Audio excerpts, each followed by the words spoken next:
Your king. Okay. We are up and running. We are in the second chapter of Avodah Zarah, and we are on the second Mishnah of Avodah Zarah. So we are on 2:2. And we have extra copies there of the United Synagogues of Conservative Judaism's translation. If you haven't checked out the Conservative Yeshiva in Jerusalem's website, the Fuchsberg Center, they have a lot of very good material. This is among their archive. It wasn't made just by their organization, but they do host it. So feel free to check that out and give them a thank you for making this available. So, so far we have been dealing with Avodah Zarah in these early chapters with the interaction between the Jew and the idol worshippers. And as we sort of have gone through in the last classes, there's a balance that's trying to be struck between getting so close that you get sucked in and being so distant that you are living in a cave. The assumption is that at least in the time of the Mishnah and for most of history before that and for much of history even afterwards, we were going to be in societies where there were going to be idol worshippers around us. We're not talking specifically about Jewish idol worshippers. Those come in later when we talk about what does it mean to worship an idol, what does it mean for a Jew to break the commandment of worshiping an idol. We'll get there eventually, but right now it's just about the interaction between them. And we're going to continue with that theme in chapter 2, Mishnah 2, as soon as I get a volunteer to read. Or is everybody too tired to talk tonight? Want to? Yeah, we may allow them. A 2-2. Right, we did 2-1 last week, and we're on 2-2, talking about healing. Okay, may we allow them to heal? It's not a question, it's a statement. We may. Oh, we may. We may allow them to heal us when the healing relates to money, but not personal healing. Okay, wonderful, clear statement by the Mishnah, as always, demanding more explanation. Hopefully you've all begun to see exactly why we have the Gemara to explain the Mishnah. But here's the shorthand of the Mishnah itself, which is that you can take your property, your money, to the vet, even if it's an idol worshiper, but you can't take yourself to the doctor if it's an idol worshiper. Getting a picture here? Right? If you are dealing with money, so that's precisely the reason not to go. So back up and let me explain. So here's the basic understanding that the Mishnah has a problem with, which is, let's imagine that I am a sick person and I go to a doctor and that doctor is an idol worshiper. And that doctor knows that I'm Jewish. And it would have been fairly common to have that knowledge in a small town, or even just by distinctive dress, mannerisms, and other things. There is a great fear that a idol-worshipping physician is not going to be bound by what we now in the modern world call the Hippocratic Oath of doing no harm and of healing everybody and of not showing any difference. They will treat us badly. And I don't mean treat us badly like make us sit in the waiting room for more hours than we need to. I mean they will let blood, remember, which was a main way of treating someone, and they'll just let all the blood go out. And going to one of them was a danger. Going to an idol worshiper who was a doctor was putting your own life at risk. Your animal, you know, that if you want to go for your property and take it to that healing, that's one thing. But you yourself do not risk your life in their hands. And that's going to become even more apparent in the second reading. Now, the Talmud, when it goes into this in a little more detail, does say if you can check the advice that the doctor was telling you with someone else, then that works. So if the doctor says, oh yes, you need to take 15, leaves of this tree, and you can ask someone else, is that a poisonous tree or is that okay? Then yes, you can follow their advice. But when you're just going to go to them for general healing, because of the danger they presented, you would not put yourself in their hands. I know that's terrifying to think of what it must have been like to live, to use a modern thing, where you would not feel comfortable letting yourself be put under general anesthetic when this was the person who was operating on you, because who knows whether they would actually let you get up. Give you a modern example, and I hate to keep going to things that are too recent, but imagine you are a Jewish businessman. You live in Macon, Georgia, and it is 1932, and the Ku Klux Klan is in full swing. They are in power. They lynch people, fairly regularly, and you need to go in for surgery, and you go into the doctor's office, and there's a big Ku Klux Klan symbol on the wall. You know that he attends the rallies and is very high in the organization. And he says, "Oh yes, I'll take care of you." Are you lying down on the table and putting the mask on? And are you sure you're going to wake up? Right, that was the level of animosity that existed. Now, for most of the society, it could be civil. And for most of the interactions, there could be, just general peaceful relations. But you put your life in someone else's hands where they could kill you without there being any possible investigation, no danger to them. Are you going to take that risk? What happens if he's the only doctor in town or in the village? So you know that it's going to him or die for sure. Like, right. Okay, like it's lose situation. Not right. Really, yes. And in that case. So ultimately, if there was a way to try and at least find an alternative, you needed to take the alternative. If there was no alternative except death itself, then if there was any reason you thought you might be able to trust them, then yes, you could rely on this. This is not a rule that if the person is an idol worshiper, you're not allowed to ever go to them for ever anything other, nothing. It is, this should not be something that you trust, because the relationship, even if it seems polite, can turn like that, especially if they think they have an opportunity to take advantage of your vulnerability that comes from you being sick. I know it's not something we like to think of, and thank God we don't have to think about that generally. We don't live in a society now where even if somebody was an idol worshiper nearby, they are not behaving in a way as the ancient pagans did. And so that's a great relief to me, that even if I lived in an idol worshiping area, that I would not feel the same level of hesitancy that our ancestors did. But let's be honest to their history, and let's be honest to what they lived among, and what those people very proudly proclaimed as what they did. The killing of foreigners, the killing of vulnerable, the leaving of infants out to die on the hills, the murder of innocents during war. This was all normal. The killing of people in gruesome and horrible ways, in the gladiator fights, being ripped apart by wild animals. I mean, this is what our ancestors saw and said, I'm going to put my life in this person's hands. I mean, to be perfectly honest, I probably have a better chance of not dying just by taking the illness than by letting myself be treated by a person who thinks these things are normal. Nowadays, obviously, very different thing. And even throughout the Middle Ages would have been a very different set of circumstances.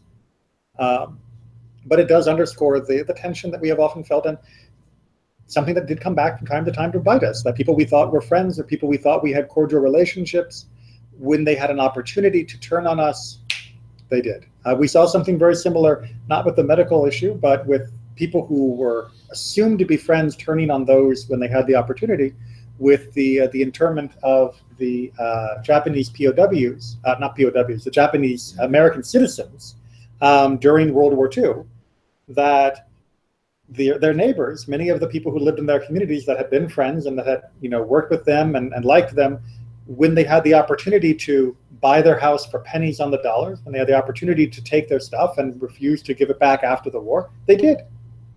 And those were people they thought were good neighbors. But they had the chance and they took it because they did not see them as really being part of the same group. And that is something that we're seeing a version of in this particular part of the Mishnah. Eventually, like I said, we get out of the interaction part and then we get into what is idol worship in and of itself. But we have to work through this level first, because God willing, idol worship should not be the kind of thing that our ancestors had to worry about on a day-to-day basis for themselves, but they did have to think, how am I relating to idol worshipers? That was the more common situation. Okay, part 2. Nor should we have our hair cut by them in any place. This is the option of Rabbi Meir. Mm-hmm. But the sages said, in a public place it is permitted, but not when the 2 persons are alone. Okay, so I know we don't think of barbers as being dangerous people. Yes, for the beard. What? If they want to shave, yes. Well, no, because with the knife. I know, but Natan, you're Jewish.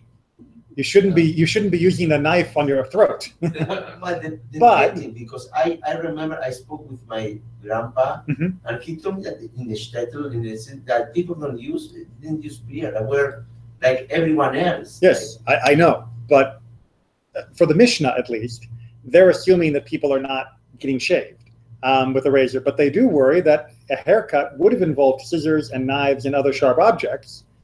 And if I'm in private, oops, there was an accident, and now you're dead. If you're in public, the sages are saying that's not going to happen, right? If you're just in the marketplace and you're getting your hair cut, you can trust that the person's not going to stab you in the head when you're in the middle of the shuk. But in their private business, yeah, but the Talmud explained on the public you have to be careful too, because some of them they can kill the Jews. Well, I mean, there's always a danger of random, but this is saying if you believe there was a general publicity to what's happening, then you can probably rely on that to keep you safe.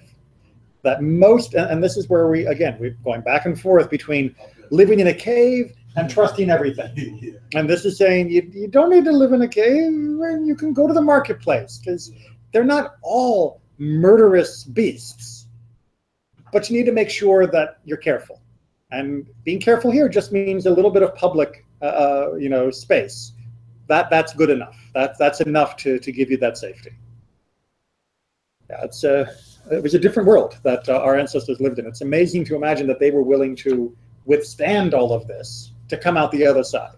It's interesting because I am associating all this with something that I was studying now in one of my podcasts in the car. And I think that the root is there, like how much from the current Jewish identity came from Ezra ben Nehemiah. Because Ezra, building the wall, right, he tried to make a differentiation distinct between us and the rest. And all this is the same idea. It's like you eat kosher, you cannot eat with them, so you cannot be friends. You need to keep your minority, you need to protect your identity. The same here.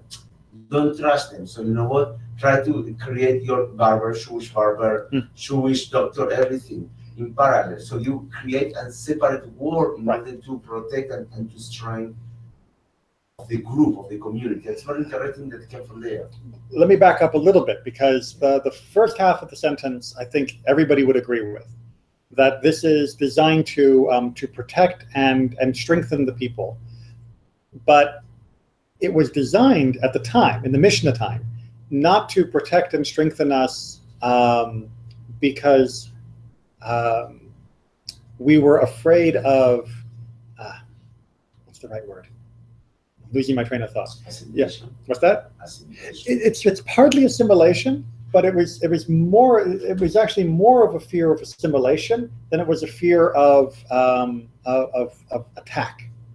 Right? Yes, we were under attack, and we had to worry that they might murder us if we went to the barber, and that's not a fun thing to have to think about. But we were more worried that not that we would become weak as a group, but that we would be attracted to their worship, which is something that is a little odd, because in the modern world, there's the hold on, let me see if I can diagram this, because it is a very important concept of what assimilation means and what the threat was in different times. But if I understood what you said, and they were afraid or concerned that we will be attracted to the Avodah Zarah if we interact with them, that also show a very lack of confidence in the group, in the education system of the Jew. Right? It's not a lack of confidence. It's called precedent.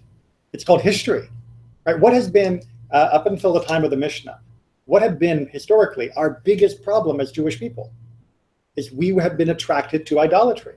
You know, right after the Ten Commandments, bam, golden calf, right? When we get out and the ladies of Moab and Midian come out, boom, we are worshiping their idols. We get into the land of Canaan, boom, we're taking their idols and worship them. Even if we push them out, we're still worshiping their idols, right? Over and over and over again, God says their idols, their places are going to be a trap to you. They are going to seduce you. You are not even with the people, but just the idols themselves are the biggest attraction and the biggest problem.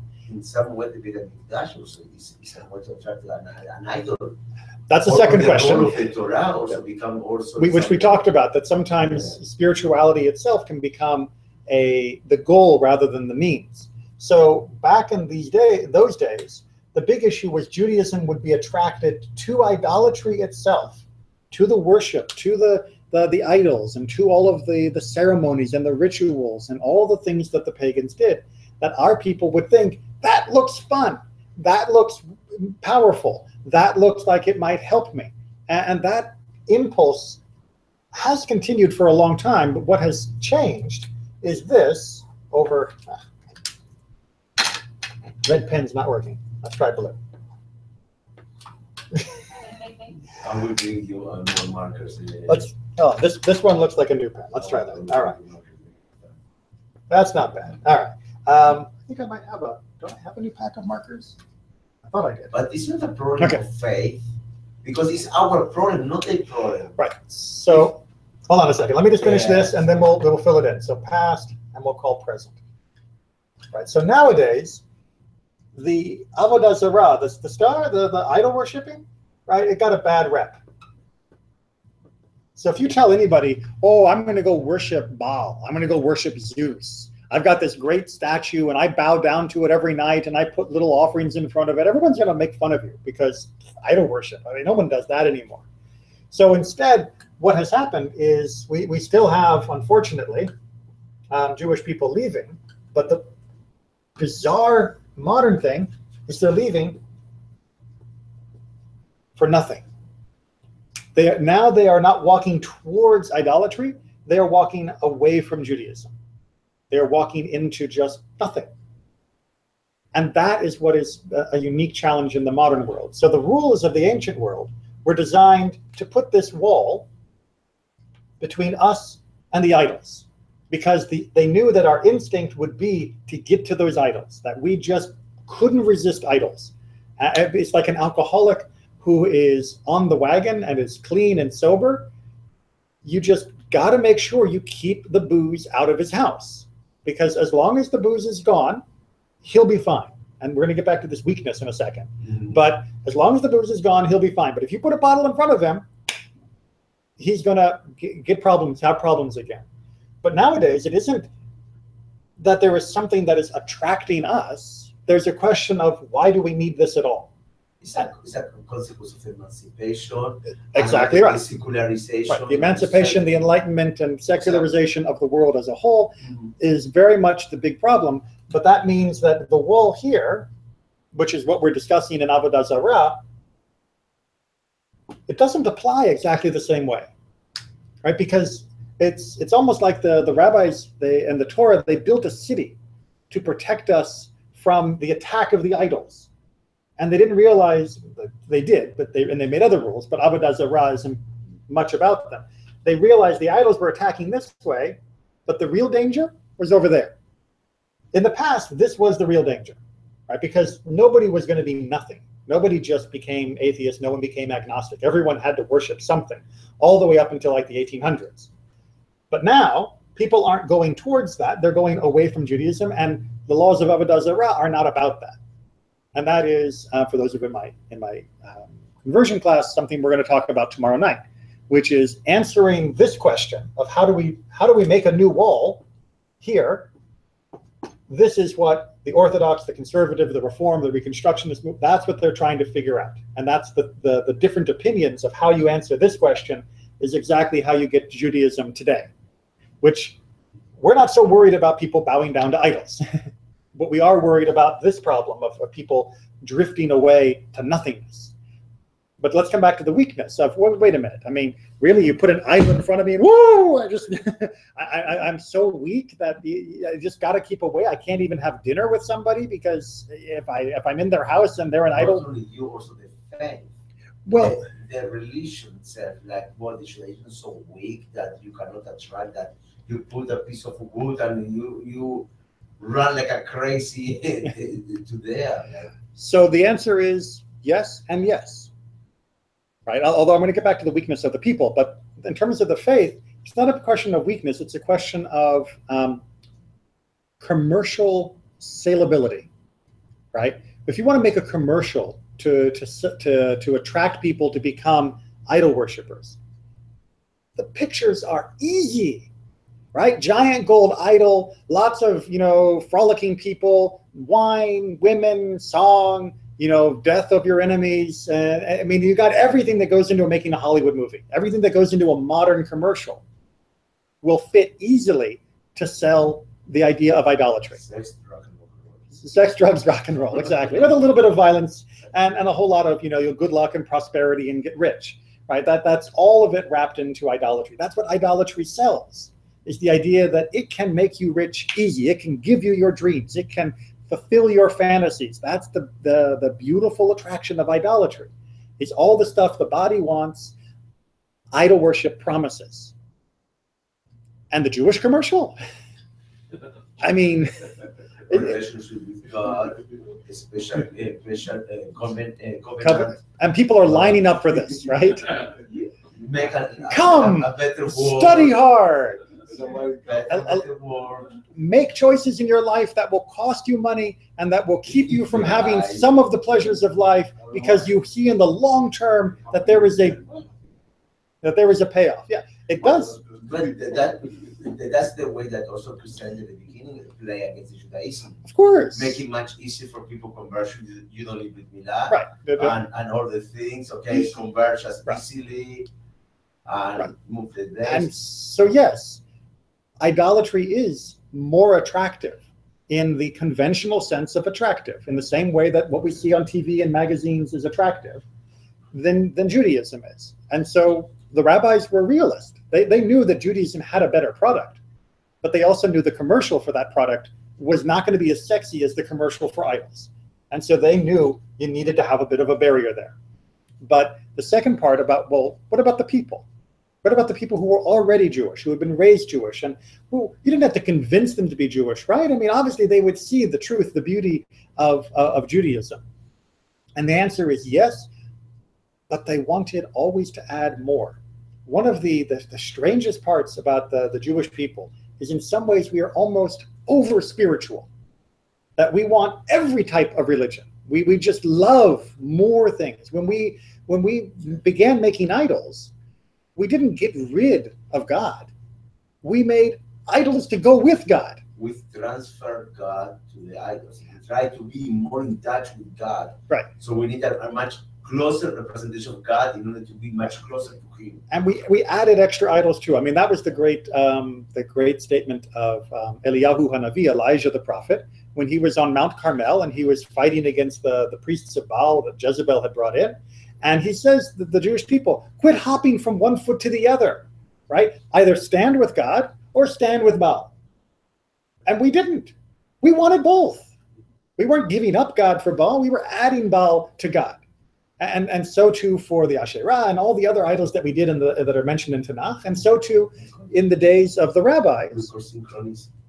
Yeah, exactly right. We were like super religiousness. We just liked so much religion that we needed more religion, more idols, more rituals, more. We almost were unable to stop ourselves from adding extra things in.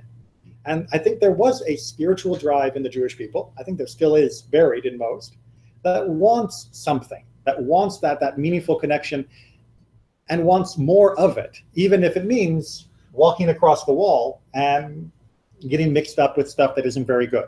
So yeah, the barrier was needed, not because the religion was weak, but because the religion was not conventionally attractive. And not because the people were too weak, but because the people were too weak to stop their addiction to more spirituality and more rituals and more ceremonies. We just couldn't get enough, and even of the wrong stuff. It's like somebody who is somebody who has an eating problem, can't stop eating, even if they are a gourmet chef or live with a gourmet chef who only serves them the best food, they're still going to stop by McDonald's and eat the trash because they can't stop eating. And that very much summarizes the ancient Jewish people. They had the best food in the world with God, but they still went to the golden arches because that was their craving.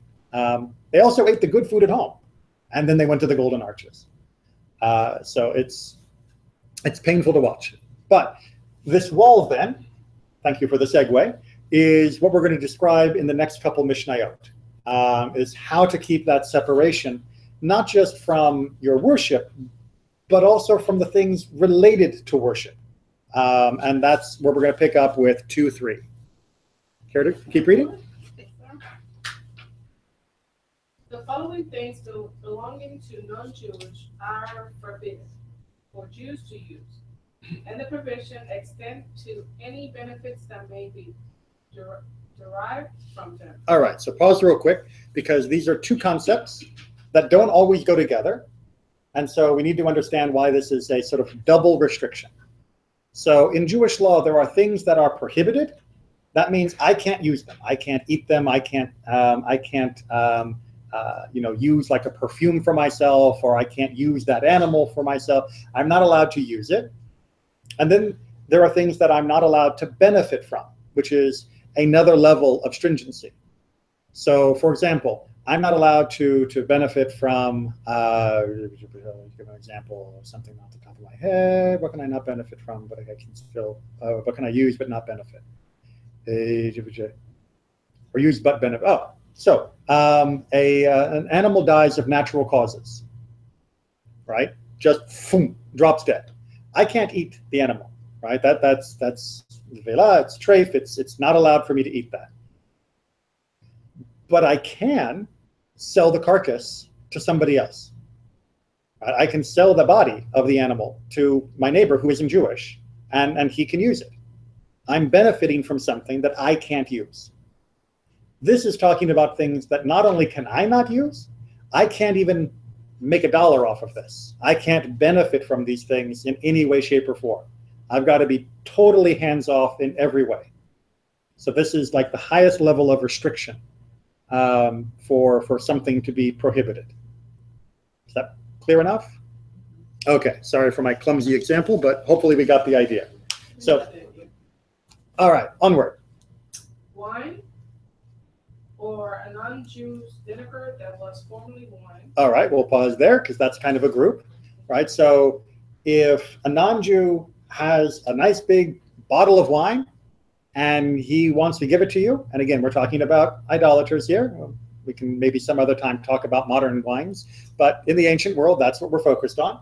And he wants to give you the bottle of wine, you have to say, no, thank you. Why? Because wine was used for the worship of idols. So how do you know that this guy didn't say this bottle of wine is for, Dionysus, the Greek god of drinking, or was that Bacchus and Dionysus was the Roman? Anyway, they had lots of wine. They had lots of wine gods.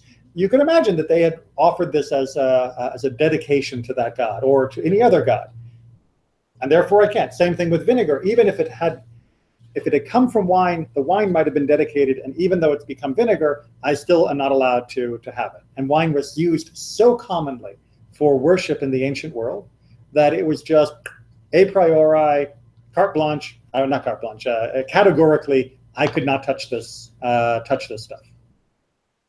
Make sense? And not only can I not drink it, but if he offers it to me for free or leaves it on my doorstep, I can't turn around and just sell it to someone. Even though I'm not drinking it, I'm not allowed to benefit from it. Zero. Make sense? Onward. I don't know how to say it. Hadrianic. Earthenware. All right, so this is apparently a type of pottery that was made from Hadrian, from the Hadrianic period. Hadrian was one of the Roman emperors, and it was especially known for absorbing wine in it And even if it was empty and all the wine had been taken out of it, when you used it later on and it got wet again, the wine would come back out of the walls, and now you'd be drinking that wine, even mixed into whatever was new in the pot. Right? So this was something that just, because it was used for wine and because the wine would become permanently inside the vessel, you just couldn't use it because it might have had that wine in it.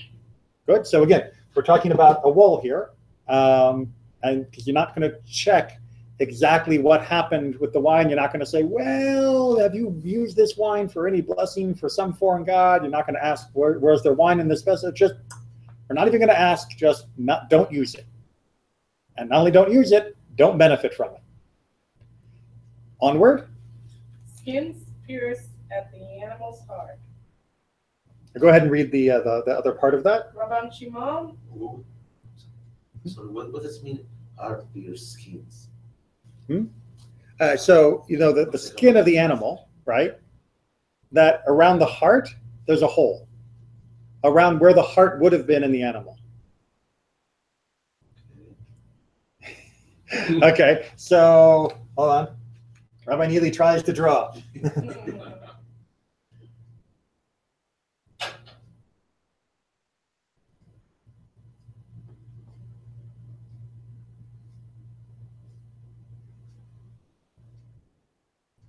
An animal skin, right? Like, you know, bear skin rug kind of thing, right? So you've taken the deer and you killed the deer, or you took the cow and you killed the cow. And in the cow skin, there's a hole where the heart goes. Nope, you're not allowed to use it. You're not allowed to benefit from it. What? Read the Rabban Shimon Gamliel's. Rabban Shimon Gamliel says, when the tear is round, the skin is forbidden, but if oblong, it is permitted. Right. So he says, if it's a round hole, then you can't use it. But if it's oblong, then you can. Sacrifices. Right. So the ancient pagans in the cultures that our ancestors lived in, they would often make a surgical incision in the animal and remove the heart as part of the sacrifice. And then they would finish taking the rest of the skin off and they'd sell the skin. So if you're in the market and you see a skin hanging there and there's this nice round hole in it, you know that was a skin from an animal that was sacrificed, and I can't eat it. I can't use the skin. I can't resell the skin. I just can't get any benefit from this at all.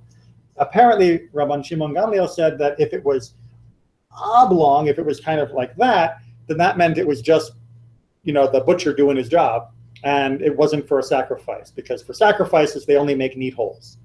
Now, this begins to show you that there are some differences depending upon the different cultures that our ancestors were in. If you were in a culture where oblong was normal and round was weird, then the answer would be the reverse.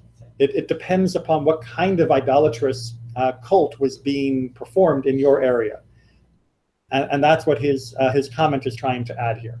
They have a lot of knowledge about the culture. They had to, absolutely. Well, wait till we get later on, and they actually talk about the specific ways of worship. They understand a lot of what the idol worshippers do around them. And they had to, because otherwise, how do you know what is permitted and what is forbidden? Or else you end up living in a cave. So they needed to know in order to know what was wrong and what was right, or at least permitted in this case. So that was the issue of the skin that was being used. Good? Okay, onward. Meat which is being brought into a place of idol worship is permitted, but that which is brought out is forbidden. It is like a sacrifice to the dead. This is the opinion of Rabbi Akiva. All right, so Rabbi Akiva says, if you are outside an idol worshiping temple and somebody is coming by with, you know, a bunch of meat, you are allowed not to eat it, of course, because it's not kosher meat, but you would be allowed to buy the meat and sell it to someone else. All right, that's permitted if you're a merchant, no problem.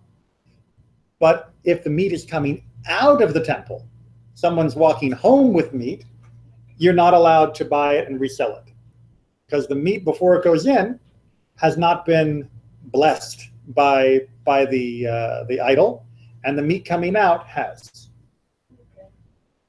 Make sense? And again, this is showing you exactly how close they were trying to draw the line of, even if it's meat headed towards it, maybe it's being taken in just for people to eat, maybe it's being taken in for a ritual, we don't know, but it hasn't been done, nothing's been done to it yet. Go ahead and you can buy it, resell it, that's okay. Meat coming out, chances are it's been used for a sacrifice or something, and that's it, right? There's no good reason for meat to come out except if it's worship and the person's taking it home to eat. Make sense? Yeah? Okay. And then one last thing. With non-Jews going on a pilgrimage, how you pronounce that? Pilgrimage. Okay. You know, like going to visit a holy place for a special time of year. Well, like is not that they're idol worshippers, but like the visit to Mecca for the Muslim, the Hajj, is a pilgrimage. Or even us. Oh, we did 3 times a year, yes, but we don't actually do that anymore because we don't have a temple to go to. It is forbidden to have any business transactions, but with those returning, it is permitted. Right, and this actually, as the commentary points out, would fit thematically with our first Mishnahs that we were talking about, of 3 days before their holidays and not afterwards and all of that. But it fits also with the coming and going that we just described with the meat. So if it's just before their pilgrimage, no business, because otherwise they'll consider it to be the blessing of their God because they were on pilgrimage. After the pilgrimage, yes, you can do business, because now they're not going to attribute it, at least not as obviously and inevitably, as being the blessing of their God. And once again, yes, we could have just gone and lived in a cave and never done business with anyone, but the rabbis wanted to know where the line was, not where the line could be. All right, plenty of time. 2-4. We're going to continue with the same theme. Skin bottles or flasks of non-Jews in which wine of a Jew is kept are forbidden, and the prohibition extends to any benefits that may be derived from them. This is the opinion of Rabbi Meir. All right, so I have a flask, a big sack that I put the wine into. But that sack used to belong to a non-Jew who also put wine in it. Right? Not new, but it's been used by his before. According to Rabbi Meir, I can not drink it, even though it's my wine. Right? We're not talking about non-Jewish wine. We're talking about Jewish wine in a non-Jewish sack. I can't drink the wine, and I can't get benefit from it. Meaning I can't resell it to somebody, even somebody that's an idol worshiper. I'm not allowed to get any benefit from this, because he's going off the same assumption that whatever might have happened in that sack will become mixed with my wine, and therefore it is now just like the wine that would have been offered as a sacrifice to the idols, and that means no benefit at all. But he is the opinion of one, the other sages. But the sages said that the prohibition does not extend to deriving benefit. Right. So they say, yes, you're not allowed to drink it because it's probably mixed with what might have been in there, but it is far enough removed that you are permitted to go ahead and resell it, even though you yourself are not drinking it. Right? It's not the same as drinking their wine. It's not the same as reselling their wine.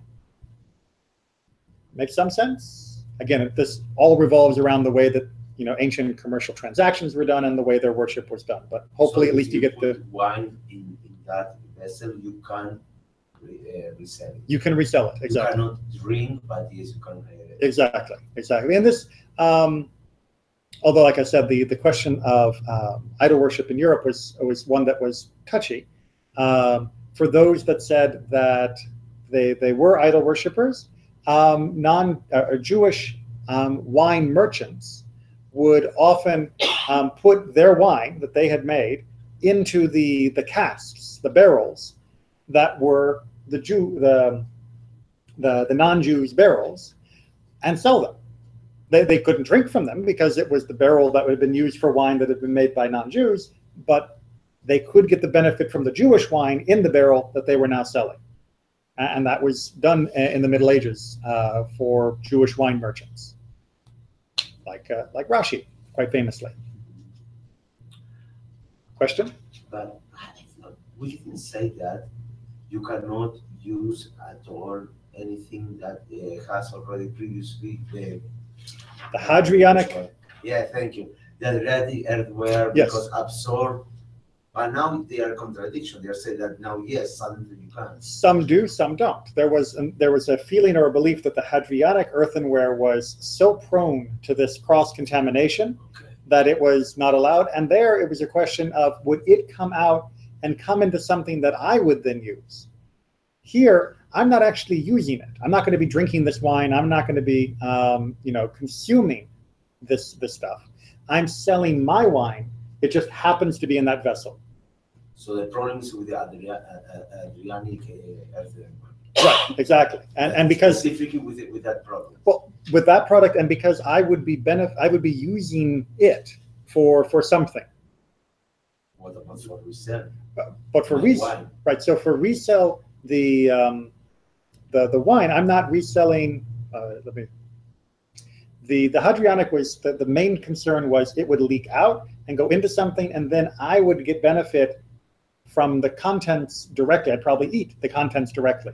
Like imagine I have a pot and I put, water in it, but then the water absorbs some of the wine. Now I am drinking some of the wine from the libation.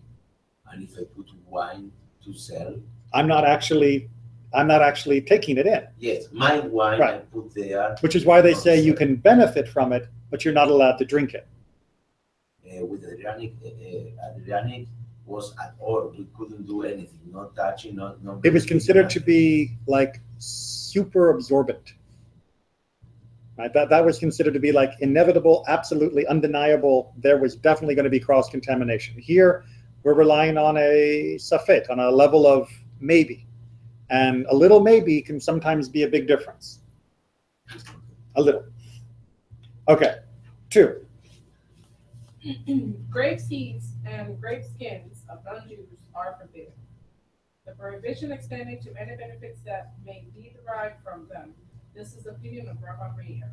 Right, because grape seeds and grape skins are still a product of the geffen, of the vine, and therefore they are still in the category of wine-ish.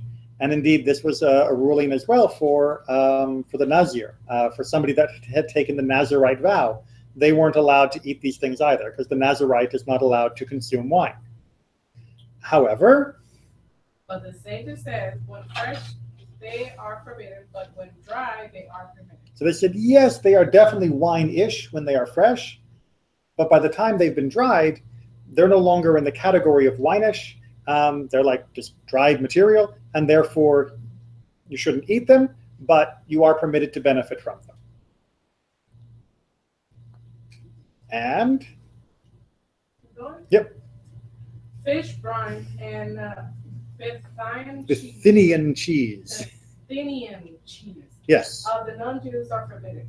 The prohibition extending to any benefits that may derive from them. This is the opinion of Rabbi Meir. Okay, so fish brine, apparently the problem was that the liquid that the fish was in usually contained some wine. And even now you can find like pickled fish in wine sauce. That's not rare even today. But like herring, exactly. But the Bithynian cheese, the Talmud argues, this was made from a particular region where the cows were, the baby cows were mostly used for idol worship. And since the way you make cheese, do you guys know how to make cheese? Like not now, but like the old days, how you make cheese? Right, you got to make cheese with rennet. And rennet is a type of enzyme, a type of chemical that's in the stomach of a cow. Specifically, it's really found often and used from baby cows, from calves. And you take that stomach and you prepare it, you grind it up or you make it in strips, and then you put it into the milk, and the rennet, the enzyme comes out, and that's what makes the milk turn solid, is that interaction between the two.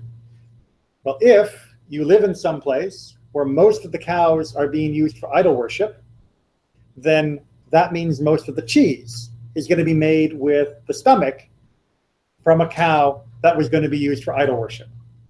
So the cheese is now prohibited because it was made only by using something that was from a prohibited animal that was for idol worship. So yeah, you got to know a lot about how these people do their worship if you want to be able to keep yourself away from it. Yeah, it's complicated because idol worship was complicated. And if they did most of their cows to idols, then most of their cheese is going to be a problem. Make sense? They tried to know as much as they could. I mean, they only needed to know the details of the people they were closest to, but they also needed to know enough of the details generally so that when they encountered new cultures, they would know where to draw the line. Right? And it's like, oh, so you use all your pineapples for worshiping the idols? Then I guess we won't be eating pineapples. Right? Then you would know that you needed to put the line there. But obviously pineapple is never mentioned in the Mishnah. All right. Yes, I think we have time for 2.5 because it is a little bit long, but it is really fascinating. 2.5. Rabbi Judah said, Rabbi Ishmael put this question to Rabbi Joshua as they were walking on the way. Why have they forbidden this cheese of non-Jews? All right, so this is one of those little glimpses into the discussions of the rabbis, because most of the time in the Mishnah, we don't get the discussion. We get maybe opinion 1 and then opinion 2. Most of the time we don't even get that. We just get, this is the law. Occasionally, we get a glimpse of the discussion. The Talmud is full of discussions, but the Mishnah not so much. So it's always a kind of treat to get the little, maaseh, the little story of between the rabbis. So they're walking along the way, and Rabbi Ishmael asked Rabbi Joshua, tell me, why is the cheese of non-Jews forbidden? Now, this is an interesting question. But all the cheese, no, we saw that only from certain Bithynian cheese was forbidden. Exactly, not all. Except there was there was an attempt to prohibit all cheeses as well, right? And the question is, why do that, right? Because the answer cannot be idol worship, because if it's idol worship, then it's easy. But if the answer is something else, then we need to figure that out. And the first question, the first underline of that question would be, well, non-Jews mostly make cheese from cows and goats. Those are kosher, so the milk is fine. And cheese is just made with rennet, and as long as the rennet doesn't come from an animal that was destined to be sacrificed as an idol, for an idol, then the rennet itself should be fine, because rennet is considered to be eitz ba'alma. It's considered to be like wood, because it's not like, you don't use it fleshy. You dry it out into like a stick, and then you either make a powder or you put the stick itself into the milk in the ancient world. And that's how you'd make cheese as Jewish people too. That doesn't seem to be a problem. And this is their discussion. He replied, because they curdle it with the rennet of nevela, right, which means an animal that was not properly slaughtered. So his first answer is, well, the rennet, the bits of stomach, that came from an animal that wasn't kosher slaughtered. It was a kosher animal, like a cow, but the slaughter wasn't correct. But Rabbi Ishmael pushes back and says, wait a minute, that can't be the answer. Rabbi Ishmael said, but is not the rennet of a burnt offering more strictly forbidden than the rennet of a nevela? And yet it was said that a priest who is not fastidious may suck it out raw. All right, so it's a little yucky, but bear with me here. It says, but wait a minute, if rennet is the issue, and the rennet is prohibited because of it being a nevela, then certainly the rennet from an animal that is a burnt offering would also be prohibited, because a burnt offering, all of the animal is burnt up on the altar. This is a Jewish burnt offering. Yet, he knows that there is an opinion that says that when the priest sacrifices the cow, if the priest cuts open the stomach as he prepares to put it on the altar, and there is the goo inside the stomach, the priest is allowed to drink that goo before putting it on the altar. And I know it's horrible. It's horrible. But that was permitted in Rabbi Ishmael's tradition. Therefore, get over the yuck factor, right? Therefore, if you're allowed to eat the rennet from an animal that's supposed to be burnt completely on the altar, then the rennet is not really considered to be part of the animal. Therefore, rennet that comes from an animal that was slaughtered improperly, that was not made kosher by the slaughter, should also be considered permissible. Right? Just don't tell me that I can't eat the rennet because it came from an improperly slaughtered animal. Because apparently rennet is totally separate. It's not even part of the animal, or else we wouldn't be allowed to slurp it out of the stomach of an animal before it goes on the fire. We following that without the yuck? Okay. So Rabbi Joshua has a different explanation. Rabbi Joshua responded. Oh, sorry. I forgot part A, which is a little aside of, well, maybe that's not really what they did. So go ahead and read the little part A. Through the sages, though the sages disagreed with this opinion, and they said that no benefits may be derived from it, although one who consumed it did not trespass. All right, so the Chachamim add, well, it's not exactly the way Rabbi Ishmael said it. You're not allowed, the goo that you're slurping, you're not allowed to get any benefit from it, meaning you couldn't like take it and sell it. But if the person does go ahead and eat it, it doesn't count technically as taking from something that was dedicated to the altar. So kind of, sort of, but not exactly. So they disagree a little bit with Rabbi Ishmael's tradition, but it's still not enough to stop his argument. And so Rabbi Joshua has to make an argument number 2. Rabbi Joshua responded, the reason then is because they curdle it with the rennet from calves sacrificed to idols. Right, which is like what we read about in the last Mishnah. Right, they're using the rennet, and the rennet came from an animal that had been sacrificed for an idol. Therefore, we're not allowed to have it.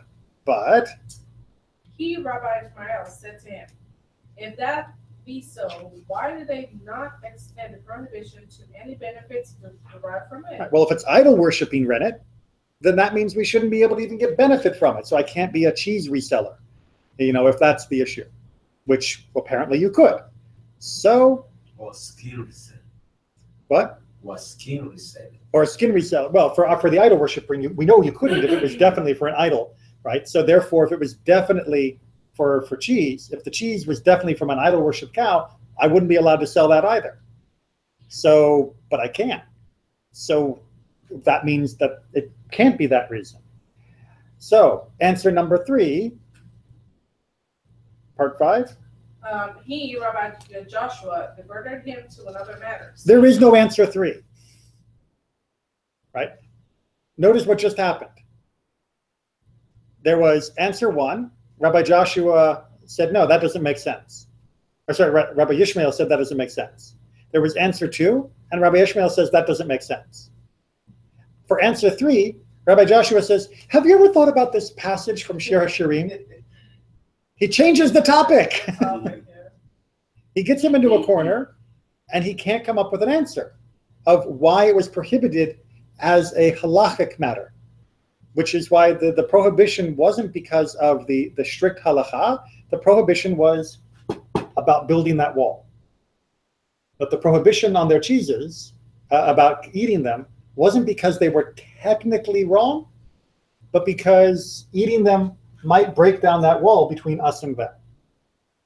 And therefore, it was set up for that reason. But Rabbi Joshua doesn't want to give that reason. It's discussed in other texts.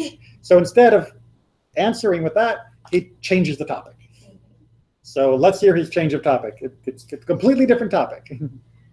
Rabbi Ishmael said to him, part 5 instead. Oh, I'm sorry. He, Rabbi Joshua, diverted him to another matter, saying, Ishmael, how do you read? For your love is more delightful than wine, or your love. Right. So your love, right, could be in a masculine form, or your love could be in the feminine form. And he wants to know, how do you read it? Right? Well, because remember, in Hebrew, when you're reading through in the Tanakh, there are no vowels on the page, and those two words have identical consonants. Asking him, how would you read this? Rabbi Ishmael says, He replied, your feminine love is better. Right, he thinks that that should be read as your feminine love. But he said to him, this is not so, as it is proved by its fellows. First, your ointments, masculine, have a godly fragrance. Therefore, do the maidens love you? Right. So in the next line, it uses your for the ointments as a masculine verb or a masculine possessive. Therefore, he says the first line must also be a masculine possessive, which is very interesting, and it is a very good thing, because when you're reading Shir HaShirim, one of the questions that does always come up is this the man talking to the woman or the woman talking to the man? And sometimes it's not 100% clear. And so it's a nice discussion, but it has nothing to do with cheese.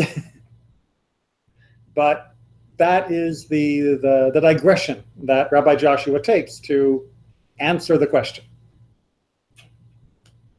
Unsatisfying? So what is the answer? Sorry, why it is masculine? Because at the beginning is because the next verb, or the next verse is also masculine.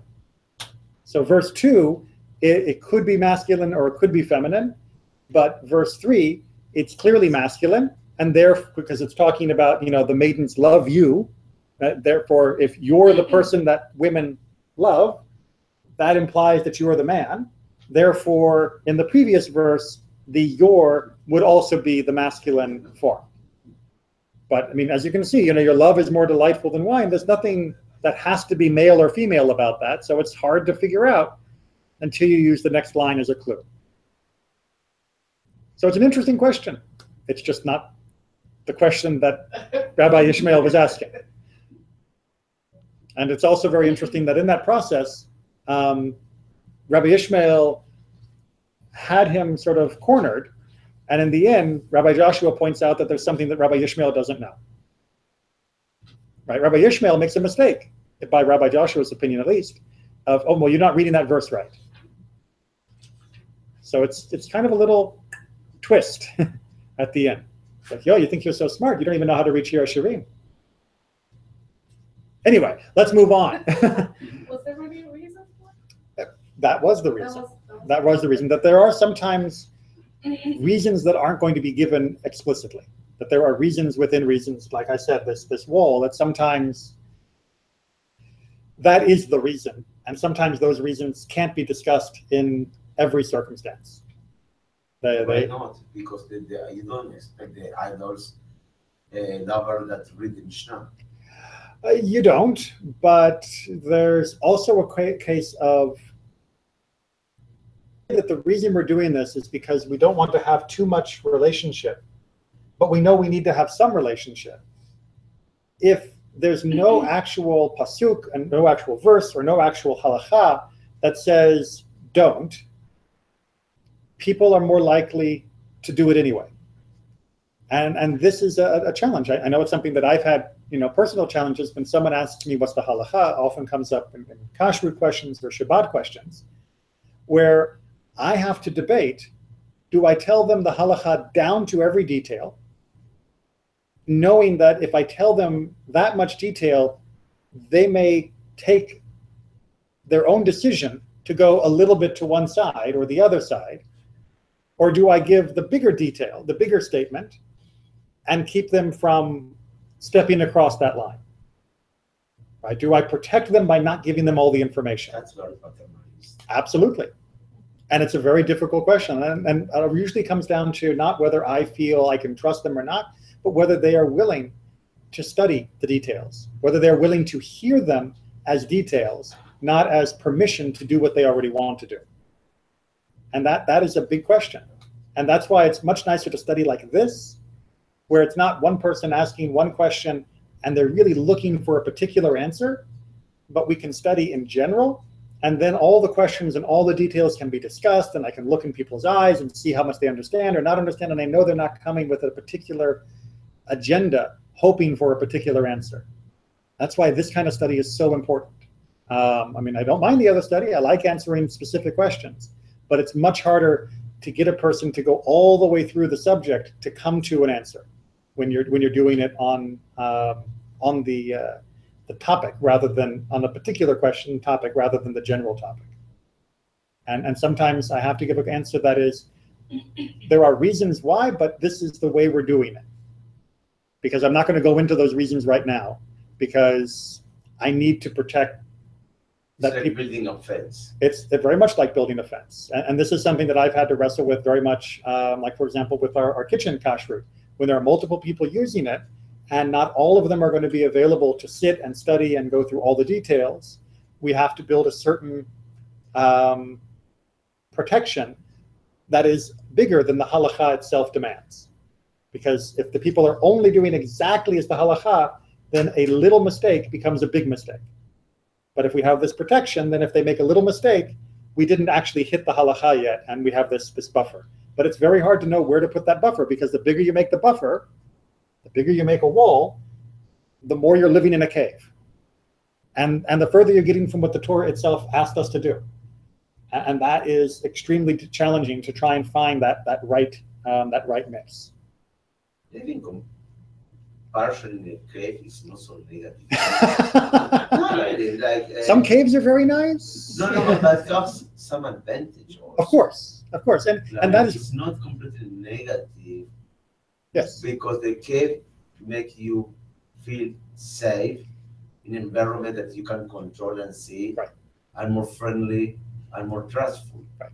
And you can control more what's going on around you, so it's not completely negative.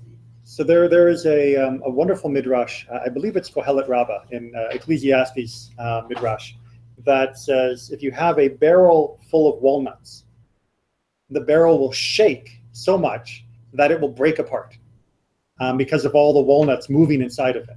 But if you take the barrel and you fill it full of walnuts and then you pour sesame seeds in, the sesame seeds will fill in all the cracks.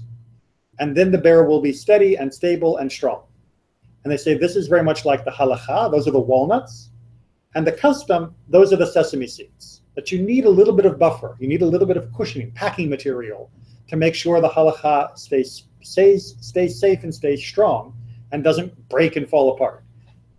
And there's a truth of that. But the question is, that's also brought in the Mishnah, in the same midrash.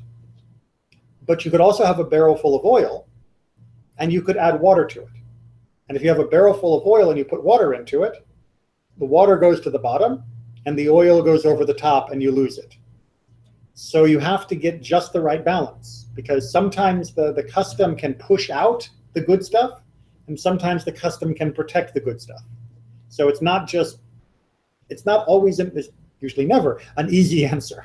It takes a lot of judgment and a lot of care to try and keep fine-tuning things over and over and over again. And we'll leave it there for tonight for Avodah Zarah. We'll pick up with 2:6. Oh, wait.